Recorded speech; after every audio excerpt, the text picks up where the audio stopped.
the meeting. Thank you.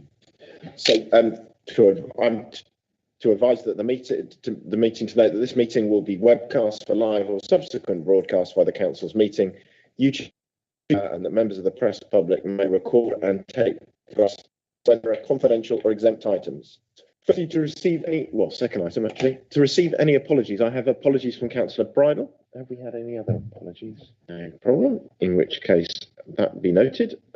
Declarations of interest. Members are reminded that they must declare all relevant pecuniary and non-pecuniary interests arising from any business to be discussed at this meeting. If a disclosable pecuniary interest is declared, a member must not speak or take part in that. Any declarations will be recorded in the minutes of the meeting. I think if colleagues are aware, we do have an item of group company governance today. So we'll hand over to members to declare any interest they may have with regard to any of those items. Given? No problems, guys. Thank you for that. In which case, then I'll move on to item 4. Exempt information, possible exclusion of the press and public, to consider whether any matter on the agenda contains exempt information within the meaning of section 100L of the Local Government Act 1972, and where it is considered that the public interest in maintaining the exemption outweighs the public interest in disclosing the information for the reasons outlined in the report, to formally pass the following resolution. That in accordance with Schedule 12A, that it be resolved that in accordance with Schedule 12A of the Local Government Act 1972 as amended by the Local Government Access to Information Variation Order 2006, the public be excluded from the meeting during consideration of those parts of the agenda designated as exempt on the grounds that it is likely, in view of the nature of the business to be transacted or the nature of the proceedings, that if members of the press and public were present, there would be disclosure to them of exempt information. I understand that item 9, group company assurance, informing the audit risk assessment. Item 8, oh, sorry, item 8, so no problem, is so the exempt paragraph 3, there will need to be a private session of the committee in order to deal with that item. Given that, colleagues, can I get that point, that motion agreed? Agreed. Thank you, colleagues. That therefore is agreed. Minutes of item 5, minutes of the audit committee to confirm and sign the minutes of the meeting of the committee held on 25th of January 2022. And we still await the minutes of the meeting on the 15th of February. But can I get an agreement for the minutes of the January? Thank you, Councillor. Councillor Moore. Councillor Albert Ladywood, I have a matter which arises from those minutes that we've just agreed. If you go down to 413 on those minutes, you see that we resolved that the Chief Executive review how departments work in a joined up way and how complaints from residents and councillors on poor service are dealt with. That was as a consequence of us considering an ombudsman report concerning a complaint about refuse and the refuse and recycling service, at which members gave examples of where departments worked in silos and noted that that was not acceptable, and that sentence is in the minutes. If you recall, Chair, we had Darren Share with us on that occasion. He was attended virtually, and I saw that the problem that was in the Ombudsman's report, namely that there was a difference of opinion within departments as to who was responsible for moving bins in and out, and that assurance was given that the matter had been resolved. I was told emphatically, the committee was told emphatically that that matter had been resolved. Notwithstanding that, we have the recommendation to the Chief Executive. I have to say, Chair, it hasn't been resolved. It simply hasn't been resolved. I've got email correspondence in front of me where I have one officer, this time from the Housing Department, saying that there is a matter where there is a dispute going on, and therefore that issue about who moves bins in and out of tar blocks is a matter which has not been resolved, contrary to the assurances we were given on the 25th of January. So I would like to use this meeting, Chair, in order to seek a comment from the Chief Executive, because it will be in response to the recommendation of the committee as to what is happening about that particular matter, as referred to by the Ombudsman in that report to the Audit Committee, and whether or not we're going to see an end to silo working within this authority. Thank you, Councillor Ball. In response to that, I think I owe the committee an apology, and that I think that the action I agreed to take with regard to the Chief Executive has not yet been resolved upon. That is my fault, and I will get on with resolving that.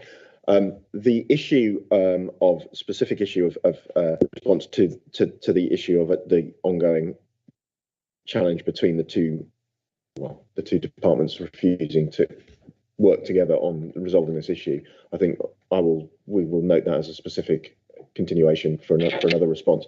We will include that in my letter to the Chief Executive that I am I have yet to complete that action. I wonder also, Councillor Ball, whether obviously this committee will be new members may be on this committee, new people may be chairing it, who knows, post May. But I think that the way that this committee has started to work to bring cabinet members and senior staff before it on a regular rotating basis, my recommendation as current chair to whoever takes over, or indeed if I were to continue post May as chair, would be that we reset the rota we have of cabinet members, and we request that the leader and the chief executive appear before this committee at the first meeting the committee has of the next term, and whether or not we could utilise that meeting to have a more lengthy discussion with the chief executive and the leader of the council with regard to this issue of silo working and abdication of responsibility for resolving issues that met to residents. That would be acceptable. Thank you. Are we sure it's the job of Audit Committee to interview cabinet members?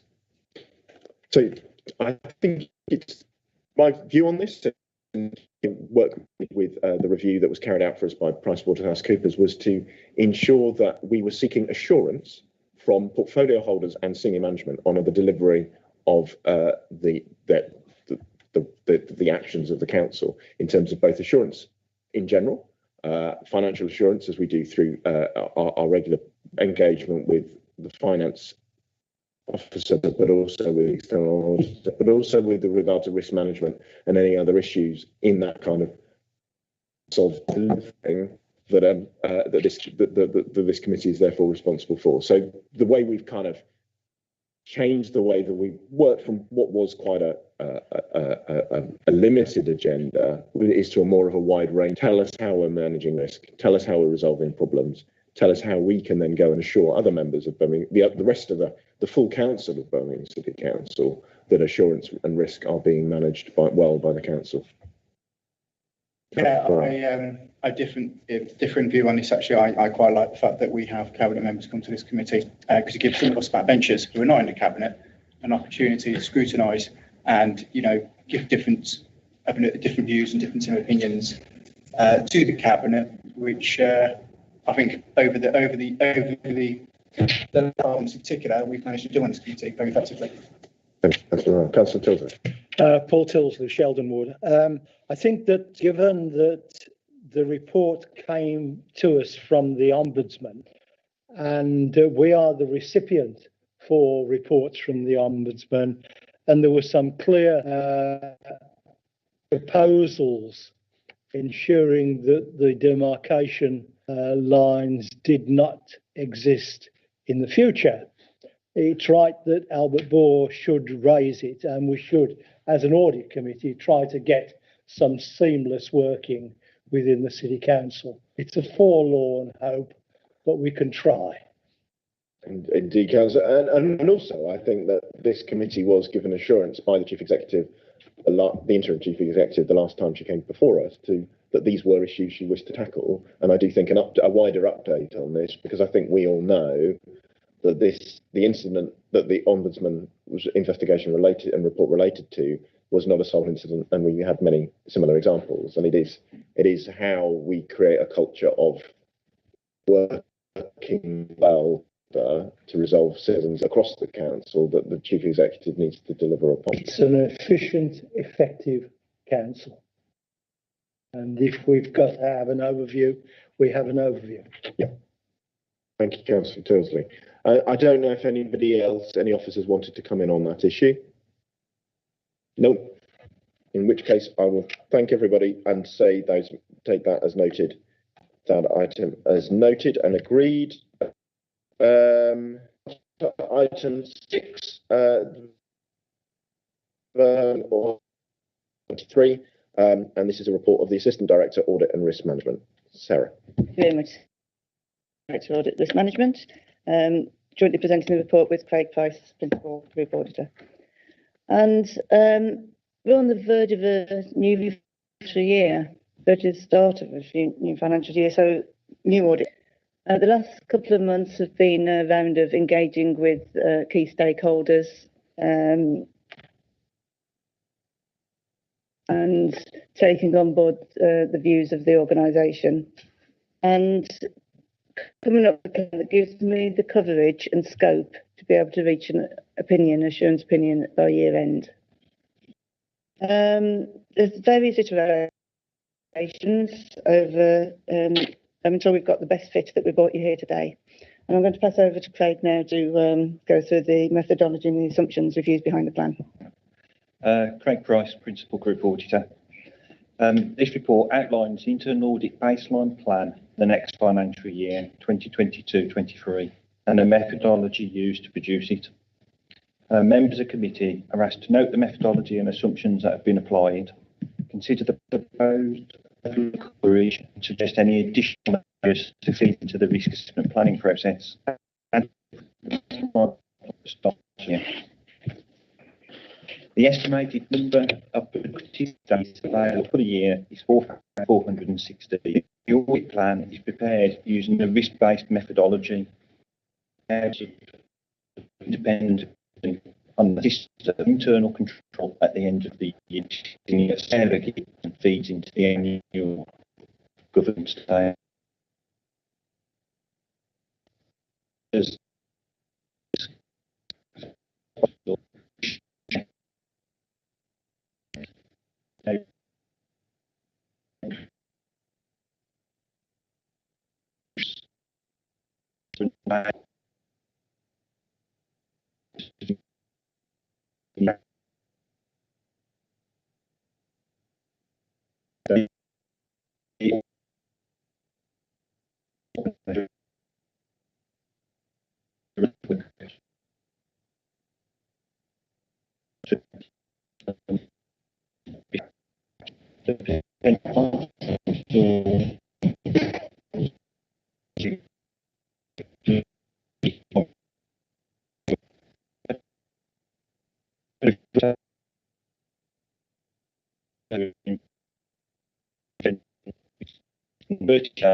On the risk.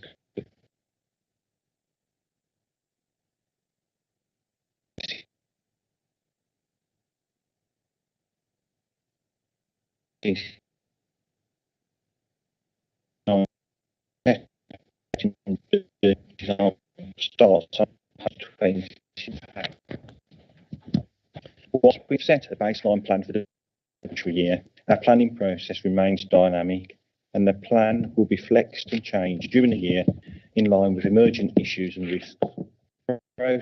Progress in delivering the plan and any issues identified will be reported back to Audit Committee. We'll also share our monthly report schedules where Audit Committee members can ask to see any copies of the final reports issued. Thank you. Any questions? Thank you, Craig, and thank you, Sarah. There's a couple of points. As colleagues may be aware, certainly two members of the Audit Committee will be aware, a Resource Overview and Scrutiny Committee have just gone through a whole review of the procurement, and there has been a degree of reassigning the procurement process at the lower end of the value chain. The one point that I made right at the start was that if we went down this road, I thought that there was an increased role for internal audit to ensure that procedures had been followed. I know that you mentioned procurement, but I'm making the presumption, it's always a potential for dropping yourself in it, I must admit. But I'm making the presumption that this falls within the business controls assurance framework. And I note that currently in this year, you've allocated 1,711 days for that work. And in next year, you've allowed 1,745 days, which is only an increase of 34 days. Now, given the volume, I would have thought that you might have needed some more work on that. So it's a question, really. Schools. Sarah will know that I've always had a bee in my bonnet about schools. And particularly at junior end, I know some schools where friends and family are given a new meaning. And I know that Sarah, in the past, when I've raised this issue about close relatives being employed within school units, that the response has always been they haven't got enough time to go through. But perhaps if they had a list of names before they visited the school, they could pick out where there had been potential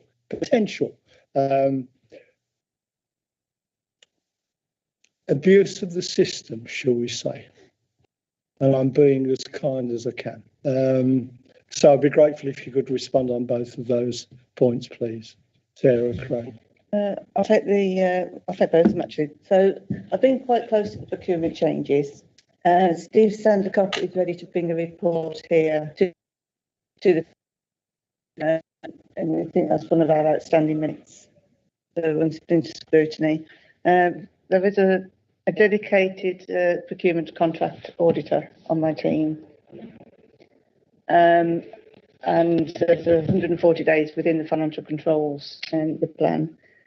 We've got quite a lot of new processes to go through across all the financial systems because of the 1B Oracle implementation, which is now a fortnight away. So I think the plan will be front-loaded on those process changes. We're trying to get to grips with bedding the new. On the schools, we do have, we check all the declarations of interest. That is one of our standard tests. So establishment to establishment relationships are transparent to us and they are part of the declarations that we check. I think the examples that we've found previously that have been troubling us are contracted friends and family members, where it's a lot less visible. But we will look for them, and a lot of them come through things like whistleblowing. You can't get away with it at senior level because there's too many staff, but you can get away with it at junior level. Thank you, Sarah. Councillor Tessie, thank you, Sarah. Councillor Sandel. Thank you, Chair. I'd like just to pick up on paragraph 3.5.1, the allocation of some 20% of the time of the days allocated to the corporate fraud team. And that 830 days is allocated, not taking account of additional work on application-based fraud. I try to look back on previous reports to the Audit Committee Chair in order to see what the annual, if you like, output from the corporate fraud team might have been, but I gave up. So if I'm talking about something that's recently been reported to Audit Committee, forgive me. I do think that this is a substantial amount of time allocated, 20%.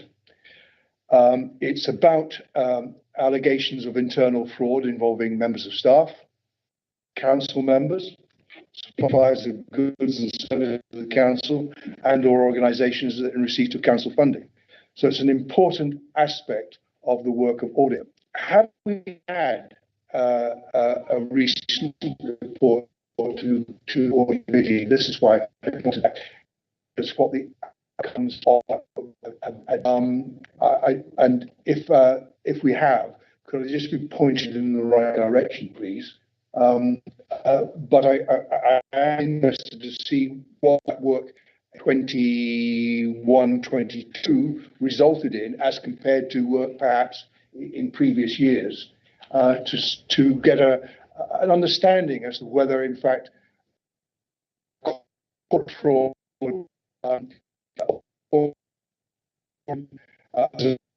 20% of the time allocated area of work, and so it is quite important the time allocated, that is. Cyril, Craig. We produce an annual fraud report, which I believe goes to the November committee. I'll send you a copy of it, so you've got it straight away. This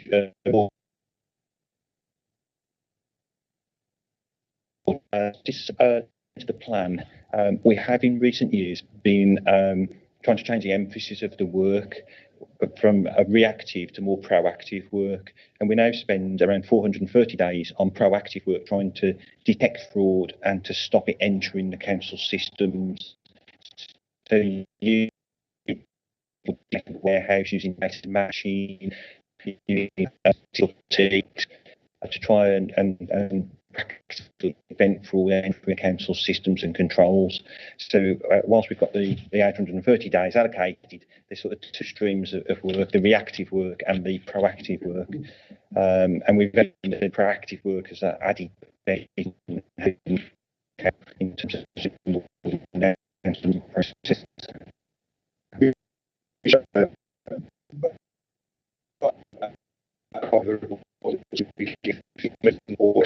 Which can be a bit of a chore. Does that report that would be probably 2021 as a financial year? Comparisons of the outcomes of 2020 with years. What I can get an answer to, in effect, the question I'm looking to get an answer to, namely, has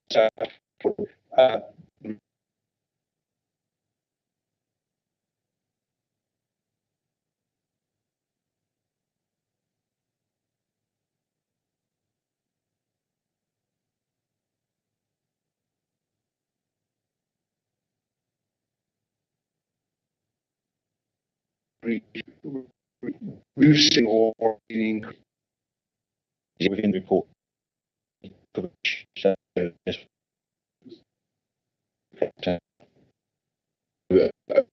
Colleagues and so forth.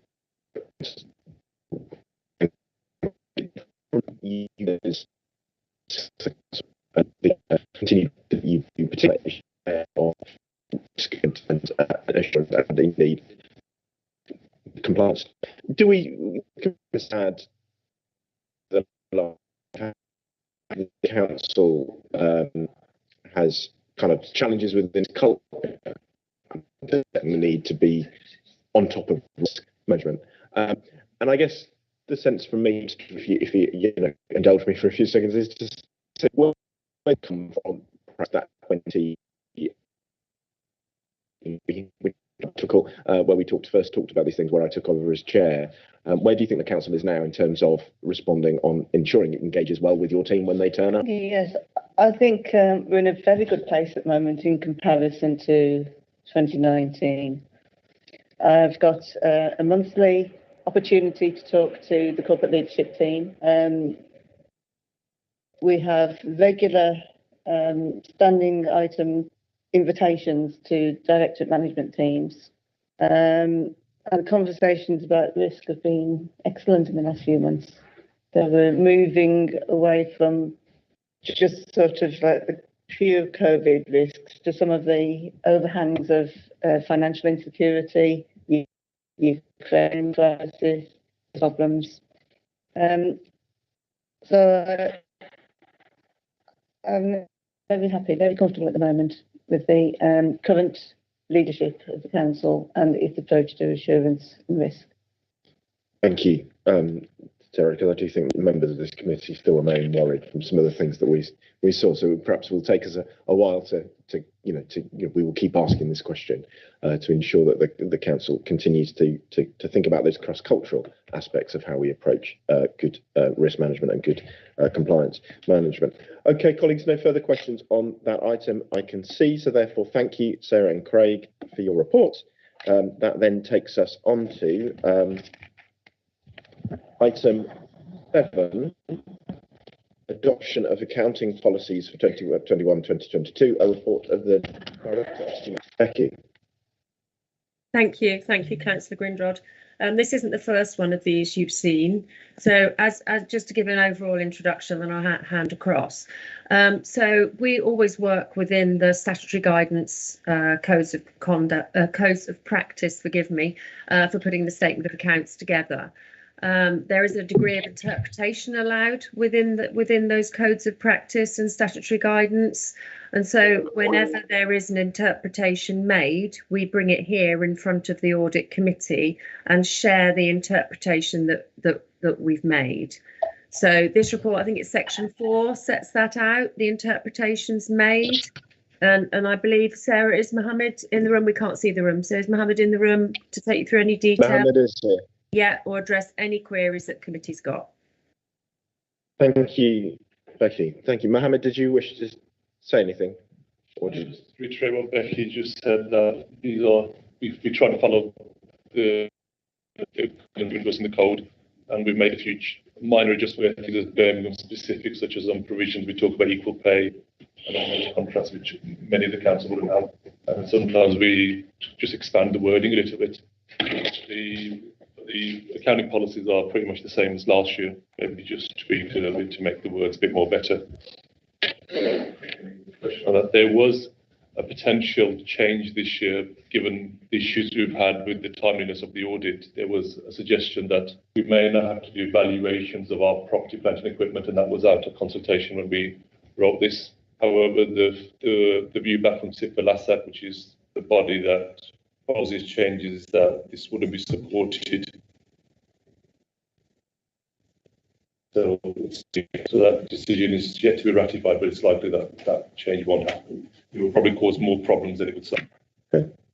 Thank you. Still be proper valuation this year. Thank you, Mohammed. So, questions, Mohammed or Becky?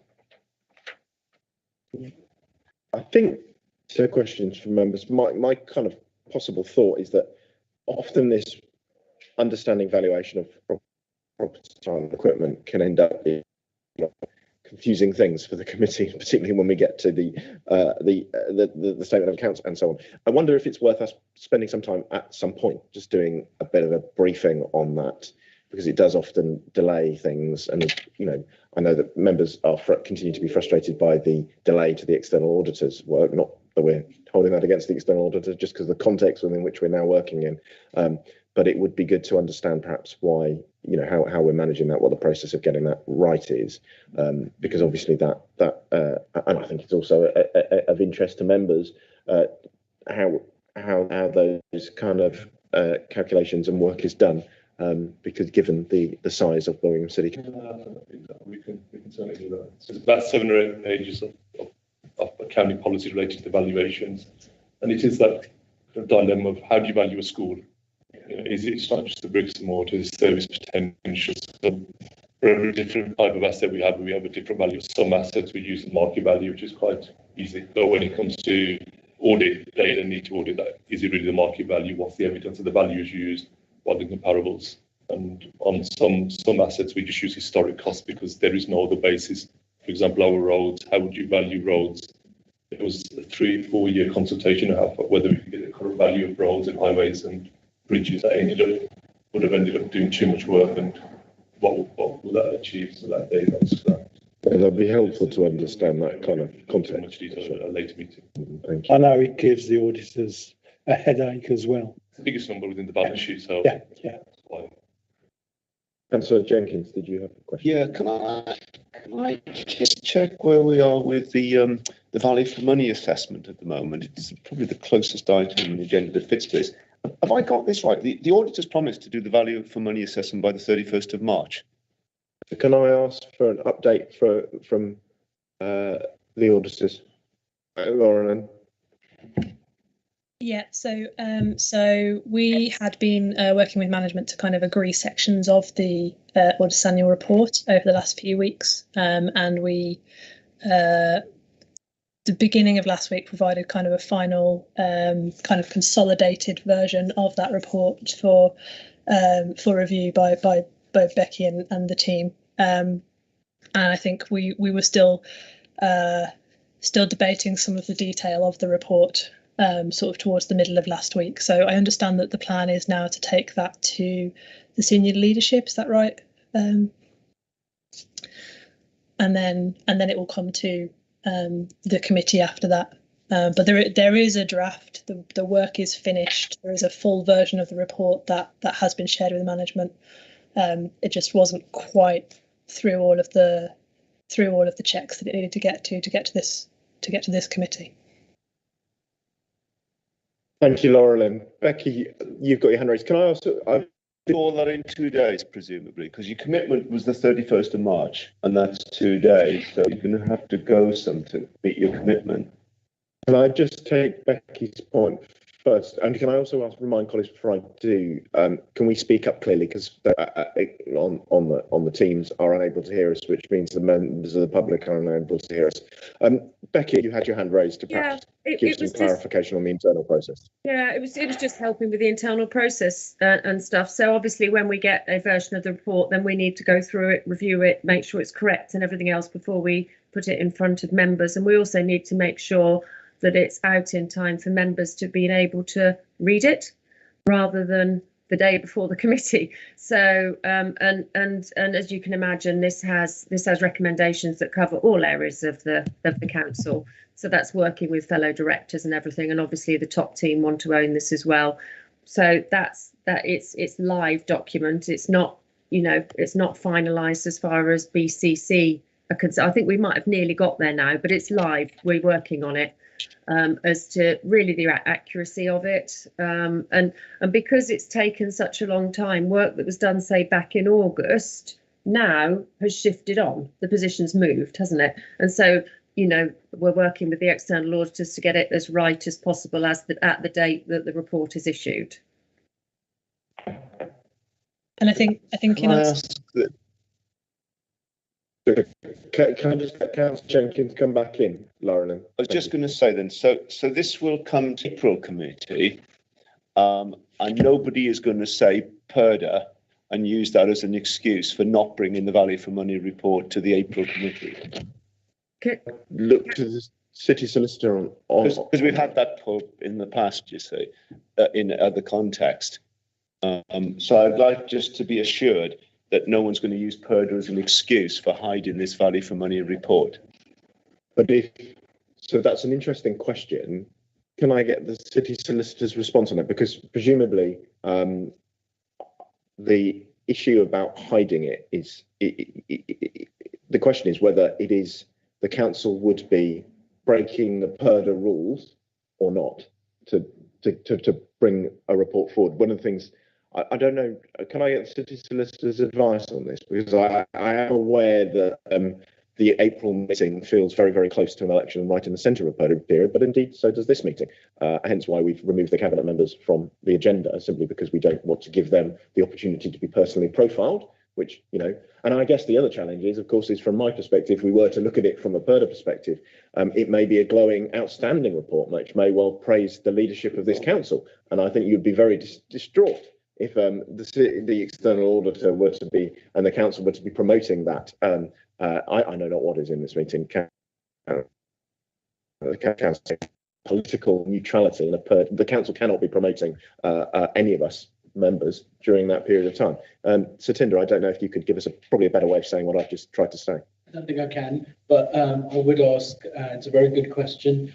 I don't know the content of the report, but in order to answer the question, it would be a good idea for me to review the report. So if I can commit to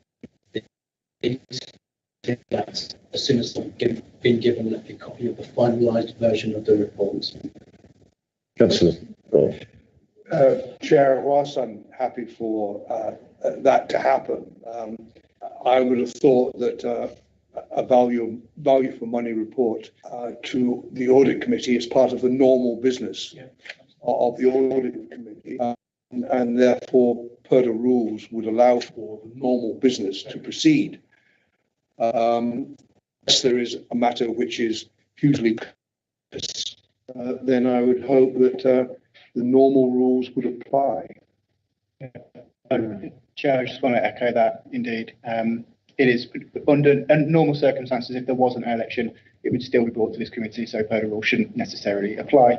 And also, if PERDA rules was to somehow mean that we don't get to see that report, but then that obviously encapsulates the argument we're always making our side about transparency in the council. So I think it's very clear that this committee must see this report. The question remains when, and whether PERDA means that the PERDA rules prevent the council from putting it in the public domain prior to the May the 5th local election. This report will come to this committee in whatever format it is. As I think that has to happen, because obviously the audit committee has statutory responsibility on that. But so the question is when, and the question is whether or not the report could be seen to be having. Is it undue? The council could be. What's the correct phrase, Sadinder? I forget the. So the obligation on the council, in terms of use of its resources, is not to promote any particular individual who is associated with a group or party with a view to influencing the outcome of the election.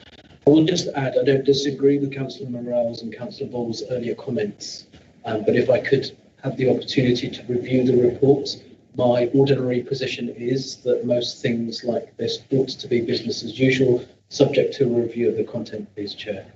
Thank you, sir. And that's the kind of, so unless, if the city solicitor comes back, I expect a fully written, reasoned argument as to why this committee will not have that report. But I imagine that committee members should expect to have that in April. Could I just alert you to Becky's hand? Becky. Sorry, Chair. It's really difficult when you've got your hand up on screen. You can't get. No, sure, and it's so far away down there. I should log in here as well, shouldn't I? No, I've just reminded Val if she could keep an eye on it. The statement of accounts themselves will be coming to the May Audit Committee. Okay. Now, I would always urge a committee to have your auditor's final report alongside your statement of accounts, because one relates to the other. It feels crazy to have one out of sync with the other. So that's why I was trying to come in to maybe help the situation. So I don't think PERDA is relevant to this on the basis that you wouldn't normally take one without the other.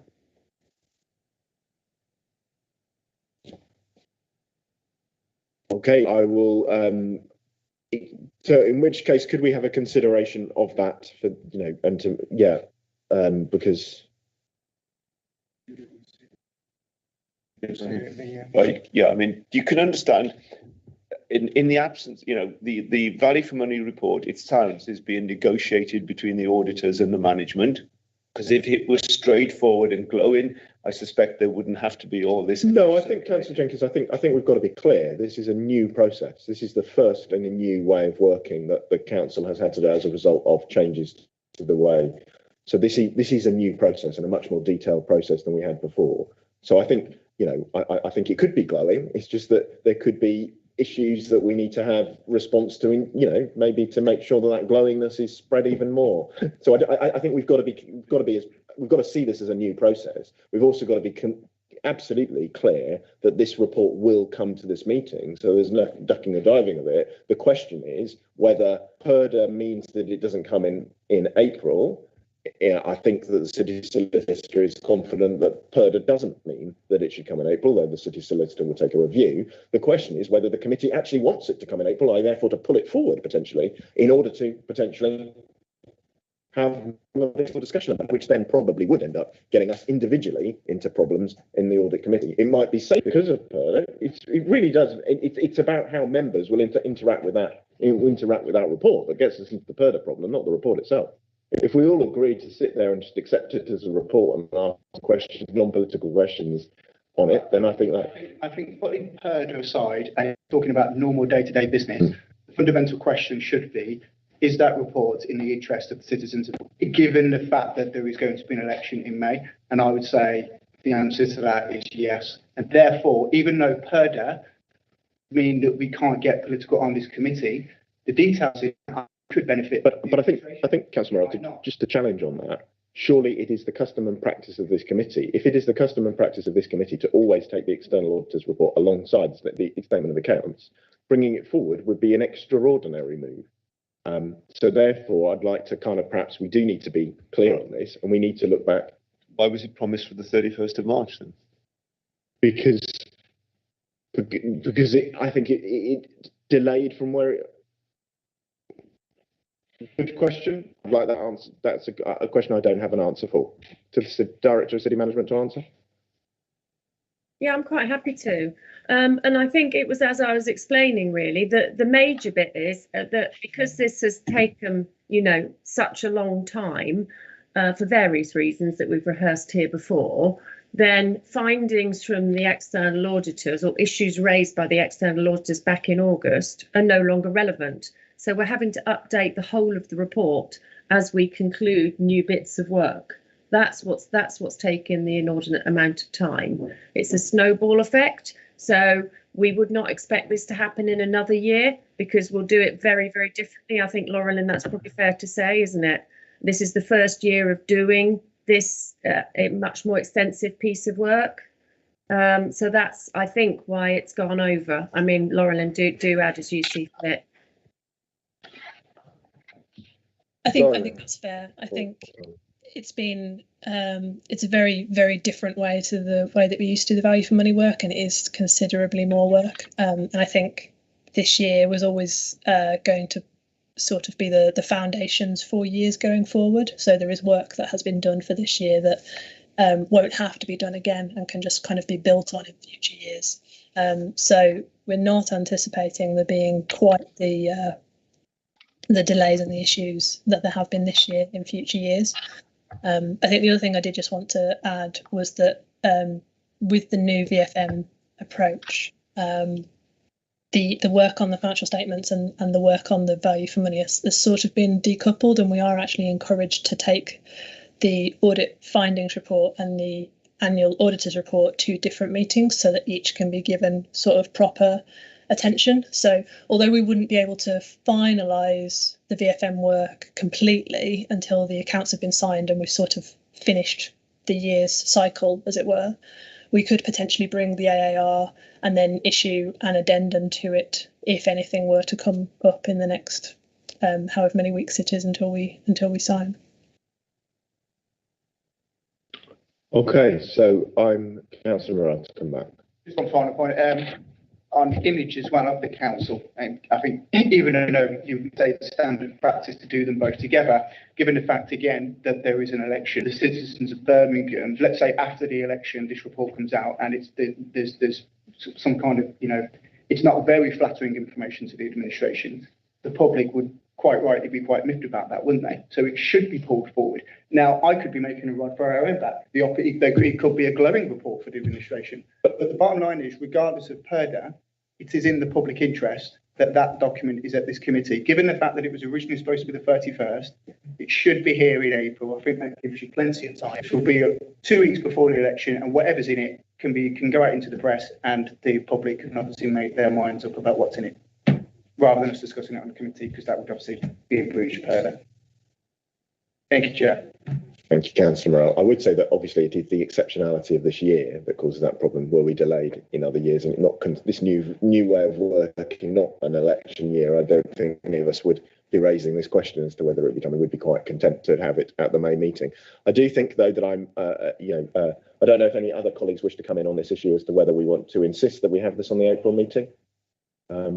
I think that we would ask a review that to double check should the report be fully ready, including that offer there from the external auditor and the city solicitor be content, then we will take this item at the April meeting. But I would remind members that any actions that bring us into problems with PERDA will be, I will have to be as tough as chair as I can be on that, and I would expect members to respond in good faith to that request. Does that make sense? Do any officers have any further points on this item? In which case, I will move us on from this item and ask again that the issue for briefing around the accounting principles and the property valuations also be noted. As a minute there. Bear with me, colleagues. Back to my agenda. So item 8 is the group company governance assurance, informing the audit risk assessment. Oh, Councillor Salvador. Can I, before Alison, I presume it's Alison is going to present the report, can I ask for a change to the report, Chair? Very pleased in some respects that I'm named as the relevant ONS Chair, but I'm not. And that's the change that perhaps, Alison, you need to make. I will do. I do apologise, Councillor. Oh, that's okay. And as the airport is specifically named in A and B, can I declare a non-pecuniary interest in the board, as I'm a non-executive director and chairman of the audit committee. Thank you, Councillor Tilsley. Councillor Tilsley, forgive me for being slightly impertinent. I just needed to get ourselves back into the correct position on declarations of interest. In terms of that, does that mean that Councillor Tilsley needs to remove himself from the whole item, or merely from the subsection of the item? So as I understand it, Councillor Tilsley, you have a pecuniary interest, did you say? None. That's non-pecuniary.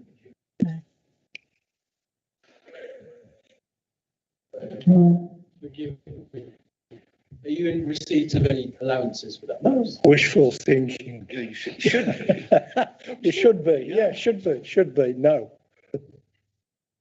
The position is that because you have that interest, it's a non-pecuniary interest. It doesn't mean that you can't participate or vote in this item. That provision of withdrawing and not participating and not voting only applies if you have a pecuniary interest, hence my earlier comment. I am aware of the rules pertaining to it, and the airport is not mentioned in the body of the report. Thank you, Councillor Tilsley, and thank you for allowing me that. Simply just to clarify, I also feel that if it would be good for all committees, and I'm looking at this for other, that we declare interest in the item number 3 at the start of the meeting going forward, so that we can be aware of when people need to go forward. So thank you, colleagues, for that. In which case, I move over to the interim chief finance officer. But are you introducing this, Becky, and then handing over to Alison, or is Alison taking it on directly? I was going to pass it to Alison, who's the author of the report, if that's okay. Thank you, Becky. Thank you, Alison. Welcome to this committee again, and over to you for your report. Thank you, Chair, and I will correct Becky's title on that as well. I do apologise, and I apologise for not being there in person, but I'm afraid I'm in a COVID house at the moment, so I'm isolating for a few more days, so I do apologise on that as well. So this report has previously been to the Cabinet Committee for Group Company Governance. They met on the 17th of March to consider the report and its contents and the appendices that are on the private agenda today. So within the public report, this is a process that the Council goes through annually to understand the assurance controls within our companies. A questionnaire is sent out to all of the companies that we feel we are expecting to consolidate, and those that are perhaps bubbling under those thresholds, to make sure we capture those. And we ask the companies to complete a questionnaire covering the company environment, and that looks into the skills of the directors and the senior managers. It looks into their systems of governance and financial control and how they gain their own assurance. We ask for their arrangements for the development of business plans, cash flow management, going concern, their arrangements for business continuity plans, and that has been particularly pertinent in these last 2 years. We also question them on GDPR compliance. We have a section that asks them to for the identification and mitigation and reporting of risk. This looks at financial risk, processes for identifying and reporting risks of fraud, their company processes and those charged with governance. We set out areas, we ask them to set out areas, that may face fraud risk or where risks have been identified. We ask them to set out their communications on risk and how they would communicate with the council, and how then we would communicate with members and audit committee, particularly on financial risks and GDPR. We ask about any claims that have been made in the past year about directors or the company, and any of those that have proceeded to insurance. Particularly on the financial statements, we ask them about their financial policies, whether they're appropriate and kept under review. We ask for any events in the year that may influence their audit approach, details of any events that may lead to asset impairments. We ask for any indemnities or guarantees that have been given by the company or indeed received by them. Are there any significant estimates within their financial statements? Any issues that have been raised by their external auditors, and any material circumstances that may affect their performance or may have affected their performance. And importantly, we ask them to give a declaration of going concern. Now, I'm aware that that is in their statutory accounts. We ask them to provide that for us as well, and to explain how they have arrived at that, what has given them the assurance. So these statements, these returns are received by us during December, January, February. We will go back with any queries or clarifications. And then as we get to the year end and post year end, there will be another set of statements that go out to the companies asking for more specific detail on their outturn, their accounting policies, any issues that have arisen. And then as we get to the close of our own audit, as we go through our audit, we will also be checking up on how their audits are progressing as well, and any issues that are coming out. So this is the, if you like, the main start of the assurance process. And this, if you like, starts that process by which we can then give you assurance as we come to the final accounts. Now, this report was taken to Group Company Governance Cabinet Committee, and members considered the responses that were received from the companies, and they were asked if there were any issues that they wanted to bring forward to Audit Committee. They made some general recommendations in terms of the paperwork that was submitted, and some recommendations that in future we have some sort of red, amber, green brag ratings to really sort of focus attention, and that has been agreed, and we will talk to colleagues within finance about how we can input that. And then there were some specific questions on a couple of the companies. Now, as was said at the outset of the meeting, these returns that we get from the companies, we assure them that in disclosing their sort of potentially disclosing commercially sensitive information, we give them the assurance of privacy. So if there are any questions pertaining to the companies, I'd be more than happy to address those on the private agenda. If there are any questions pertaining to this public report and to the process that the council follows, then I'm very happy to take those questions now. Thank you. Thank you, Alison. Comments? If we need to move into private session, if you specific on the private report session. The information that I'm going to give now, Chair, is available in the published accounts, so it's already in the public domain.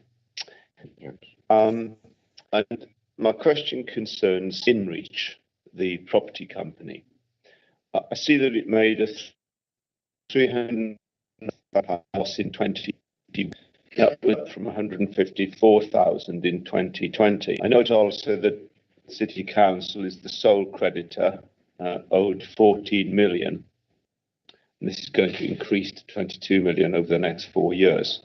Now, the interesting question here is that these accounts are signed off as a going concern only on the basis that the City Council will not seek repayment of liabilities if this would cause the company to become unable to settle other liabilities.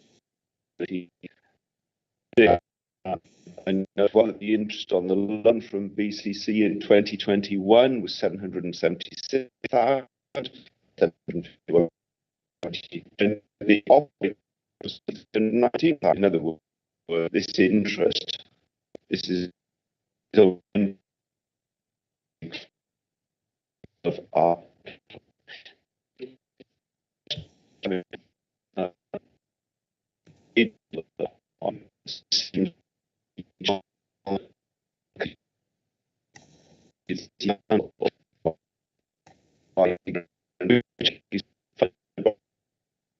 we shouldn't be competing with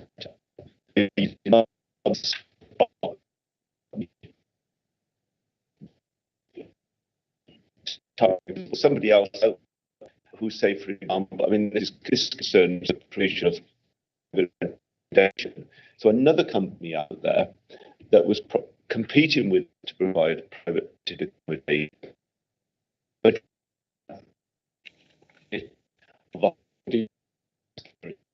City Council. I've just been alerted. I can't hear you on the. Somebody through. Can we move the? Yeah. No, I can't. It's glued down. Yeah. So the I won't go through all the detailed figures again, but the central point is that this company is only able to operate because it has a holding company guarantee from Birmingham City Council, which equals the tax. And my point is that this is fundamentally unfair. Competing with this company, in this case, private rented accommodation, without of a holding company from the taxpayer, they would be at a significant disadvantage in commercial terms. I suppose the question really is, do you think this is right that we should be doing it, or should we be looking to disinvest in this company, which at the moment seems figures would operate, but not the fact that we are underwriting it with taxpayer funds. Yeah. Would that not be a policy question for the Finance and Resources Committee rather than this Audit Committee? Well, it's a risk. It's a commercial risk, isn't it? In the sense that we have a company on the face of it, don't get to be able to operate effectively, other than for the fact that we are risking public funds to keep. If I've misinterpreted that, and it appears to me we're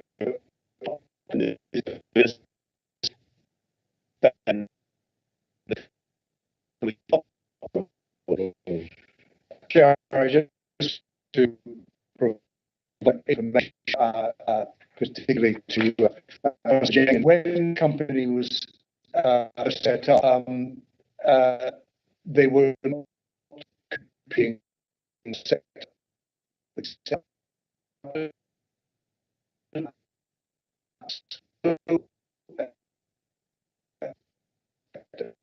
Because no private sector developer would come in to build PRS, and therefore the company was set up in order to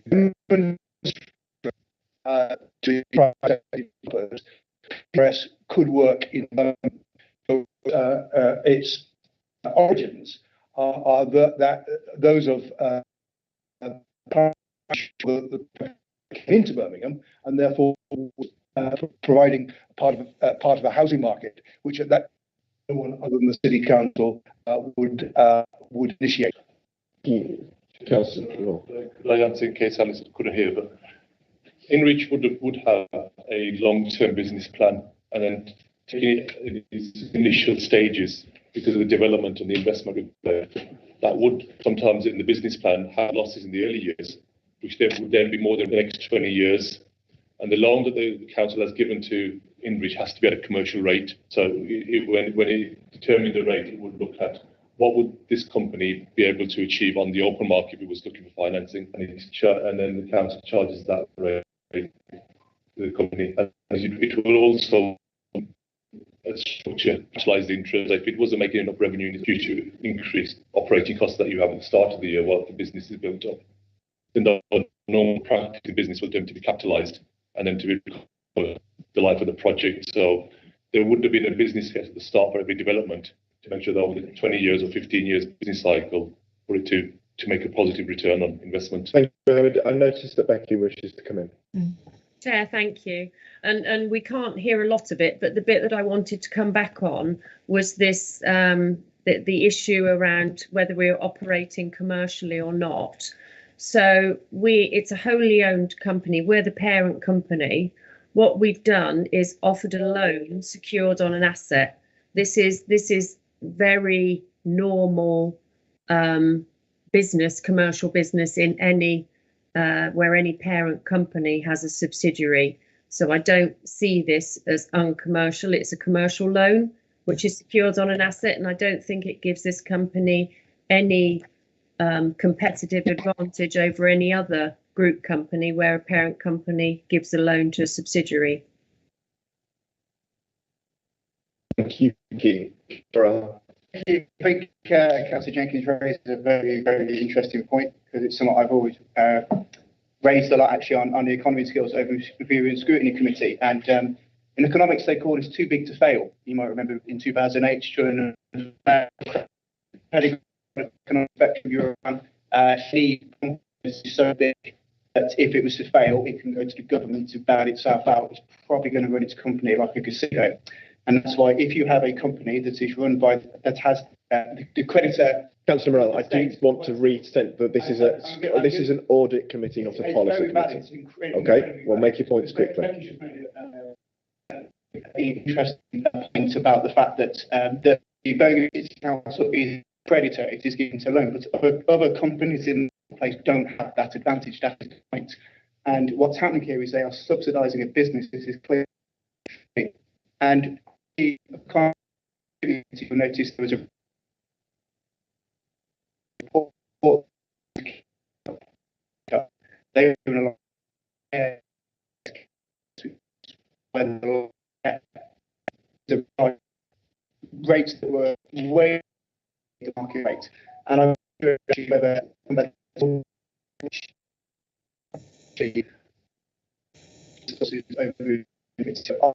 the company assets of the council to see how many of them are actually being subsidised by the state, because I think Jenkins it's not right. It shouldn't have. And I do, you know, if there was any way this, we would probably a lot more of it to raise. Thank you. I understand, Councillor Morell. Is currently taking that back this week, which may have some impact in terms of that. Good. On this question, I think Councillor James, you wish to come back in on this specific I do, point? because I have some very specific questions now. Having heard those responses, which were unexpected, these very important points that we must have answered. In which case, should we? Are they with regard to the private report? I've tried to what one can deduce from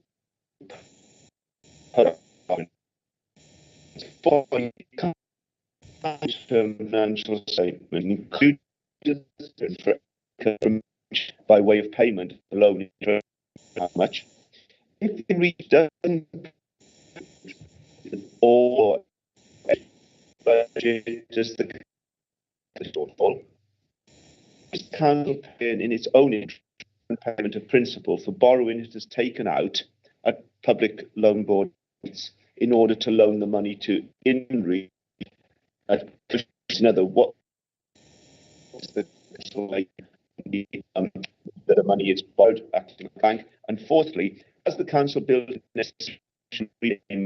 principle of the London reach within its own financial plans, and if so, how much and from when? Can we note these questions, colleagues? Because I don't reason to answer straight away, but I will ask that those questions be responded to the entire committee.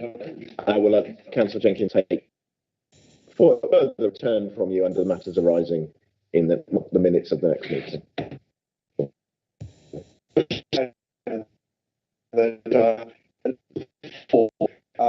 Was dealt with in a report that did go to the authority back, because they considered the issue around in reach and certain matters. For example, the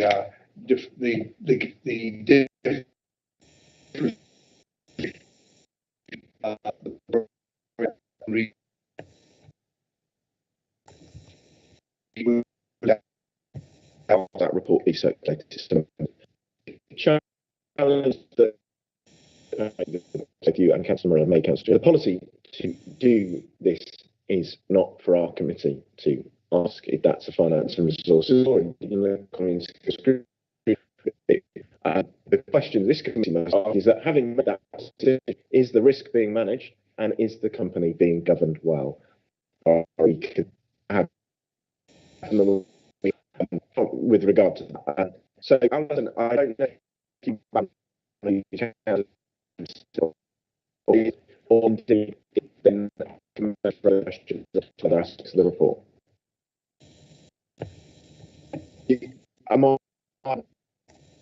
If you wanted to come back on.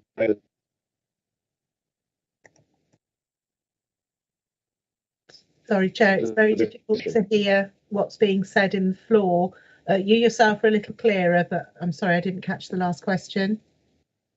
So I was just wondering if you wanted to come back on any of the points raised, if you were able to hear any of them. So sorry about the lack of sound in the meeting. That's fine. I can hear you quite clearly, Chair, at the moment. I think that some of the questions, as you yourself have mentioned, may stray into policy. So I think I believe you asked for the questions to be sent through you, and what we'll do then is get some responses to you, back to you through the appropriate channels.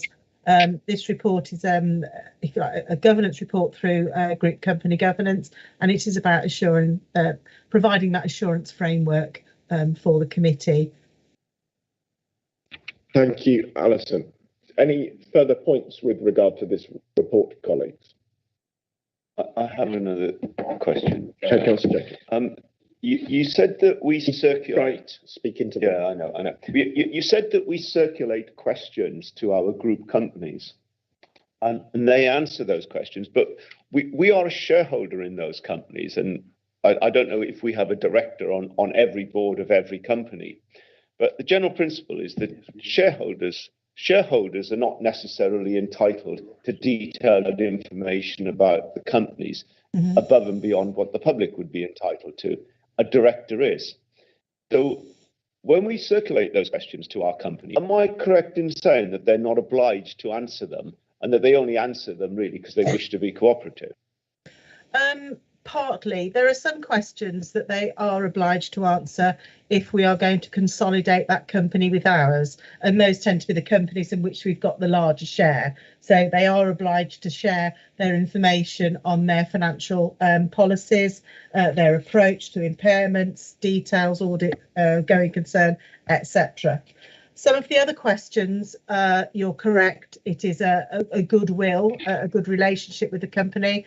I think if we were to consider that any of them were being reticent, then through Group Company Governance Committee, we are able to pull that company into public and private session for perhaps more of a detailed conversation. You are also correct in that where we have a director on the board, and for some companies, the bigger ones, we will have directors. For others, we will have observers. So if it's a company that's registered with the FCA, we have an observer rather than a director for obvious reasons. And some of those directors are members, some are officers, and some are non-exec directors. they have to act for the best interests of the company at all times. They are also representing the shareholders. So you've always got this potential conflict. So we do rely on feedback, good relationships, and any red flags that we might see from companies that are not providing information or not giving us the returns that we're asking for, and then we would look further into those. Aside from this, on group company governance, they have a report at every meeting from the larger companies. It was previously a COVID and Brexit impact report. At the moment, it's a much wider sort of cash flow and company financial position performance report. Now we're honing that in for some more specific detail. So there is that information that comes every other month, as well as this, which is specifically building into the consolidation process so that we can rely on their accounts and processes for our own group company accounts. Thank you. Any further comments, colleagues? In which case, colleagues, I then thank Alison for the report. Obviously, there's some outstanding actions that we need to get to the committee members as a result of Councillor Jenkins' request. I then bring us on to item 9, which is the schedule of outstanding minutes, and I will just run through those as they load up. So anything marked grey is completed. Anything marked red is so will be removed from the next iteration of this. We need to chase that one up. That's so item 377, 19th 10. We agreed for a briefing to offer to all members, so it's just about arranging those briefings and a briefing note on the learning from the complaints area to be shared with the audit committee and the coordinating committee, overview and scrutiny committee. So again, I think Louisa, I think we'll need to recommend that briefing to the next chair of the meeting, given that I'm not imagining members wish to attend a briefing in the current period ahead of the election, in which case we will recommend that to whoever takes on the chair role from report into issues related to the travel assist service. Councillor Jenkins wishes to ask his question, he may.